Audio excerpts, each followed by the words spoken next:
স্ত্রী সে যদি বলে যে আমার কাপড় ছিঁড়ে গেছে, কাপড় এনে দাও, আমি অসুস্থ হয়েছি, আমাকে চিকিৎসা করাও, আমি বাপের বাড়ি যাব, খরচ দাও, ইত্যাদি যদি বলে, আর যদি তখন স্বামী বলে যে আমি তো বিয়ের সময় শুধু কবুল বলছিলাম, তোমার শাড়ি কিনে দেওয়া লাগবে, তোমার চিকিৎসা করার লাগবে, তোমার বাপের বাড়ি পাঠাবার খরচও আমার দেওয়া লাগবে, এই সব কথা তো আমি স্বীকার করি নাই। আবার উল্টাটা দেখেন, স্ত্রীকে যদি স্বামী বলে আমার জন্য রান্না করো, তাড়াতাড়ি আমি অমুক জায়গায় যাব, অথবা পানি দাও, অথবা মশারিটা টানায় দাও, অথবা আমার কাপড় চোপড় ধুয়ে দাও, বউ যদি বলে আমি তো শুধু চুপ করেছিলাম, তোমার কাপড় চোপড় ধুয়ে দেওয়া লাগবে, এই কথা তো তখন হয়নি, তোমার বিছানা গুছায় দিতে হবে, এই কথা তো তখন হয়নি, এটা যদি বলে, তাহলে এই বিবাহ টিকবে?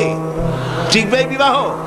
অর্থটা কি দাঁড়ালো? অর্থ দাঁড়ালো এই বিবাহ বন্ধনের সময় মহিলাটি যে মৌন সম্মতি দিয়েছেন আর পুরুষটি যে কবুল বলেছেন, আলহামদুলিল্লাহ বলেছেন, এই কবুলের মধ্যে স্বামী স্ত্রীর উভয়ের সুখ, সৌন্দর্য, শান্তি, নিরাপত্তা, আদান প্রদান, যা কিছু সব, খাওয়া পরা, বিছানা ইত্যাদি সব এই কথার মধ্যে এসে গিয়েছে।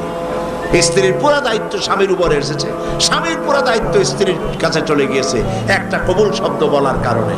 কথাটা ঠিক কিনা?